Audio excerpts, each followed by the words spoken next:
Hey everyone, welcome back to the channel. Today, we're diving into a chilling and mysterious case from South Korea that has haunted the nation for over 2 decades, the story of the Frog Boys. Buckle up, because this is a story filled with tragedy, mystery, and unanswered questions. It all begins on September 26, 2002, at Emtwarehong in Daegu, South Korea.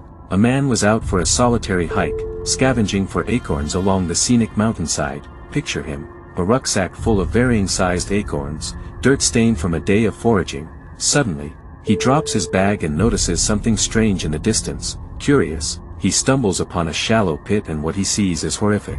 An assortment of small, human-like bones scattered among children's clothing. This discovery would turn out to be one of South Korea's most infamous crime scenes. The man, who has remained anonymous to this day, wasted no time. He called the authorities immediately. Later that day, the mountain was swarming with investigators trying to gather any remaining evidence. But here's the kicker: these bones belong to the long-lost children known as the Frog Boys. Despite countless searches by locals and authorities over the years, the case remained unsolved for over a decade. Now, let's go back to the beginning, March 26, 1991, the day everything started. It was a day off due to local elections, so some local boys, aged between 9 and 13, got up early to play. Their names were Yoo Cheol-won, Jo Ho-yeon, Kim Yong-gyu, Park Chon-in, Kim Jong-sik, and Tae-ryong Kim. They all attended Songseo Elementary School. One of the boys, Tae-ryong Kim, decided to stay behind after hearing his mother's warning not to go too far. The other boys set off up the mountain to search for salamander eggs, but hours later, they vanished without a trace.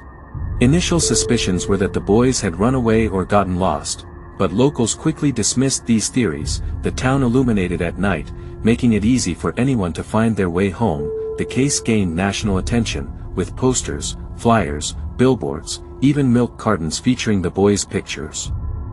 They became known as the Frog Boys, inspired by their quest for salamander eggs. Their parents searched frantically as sunset approached, and by nightfall, they called the police. Despite a massive search involving hundreds of thousands of police and military personnel, no sign of the boys was found. The case went cold, but the mystery only deepened. Weeks turned into months, months into years, and despite relentless efforts by the families and investigators, no new leads. The case seemed frozen in time, until 2002.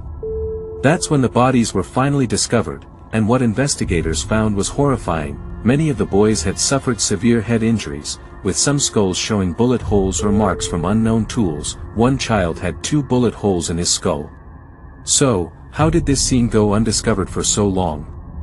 Evidence like moss inside skulls suggested they hadn't been moved or disturbed for years, meaning they probably died around the time they disappeared in 1991. Critics slammed the police for their mishandling of the scene, plowing the ground with pickaxes without proper forensic tools, and allegedly mishandling the bodies, sometimes placing them in sacks instead of proper body bags.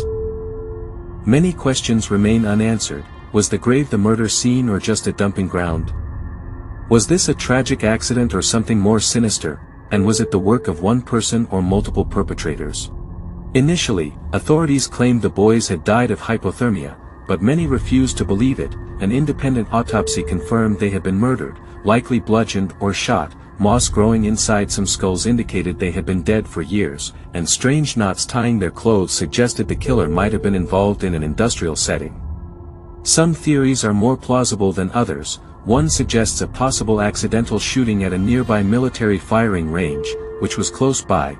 The area was littered with bullet casings, and locals would sometimes search for stray bullets. Interestingly, the range moved in 1994, which could point to the shooting theory. By 2006, the statute of limitations had expired, 15 years in South Korea for all crimes at that time. Hope for justice was fading, but in 2015, the law changed, allowing for cases to be reopened if new evidence surfaced.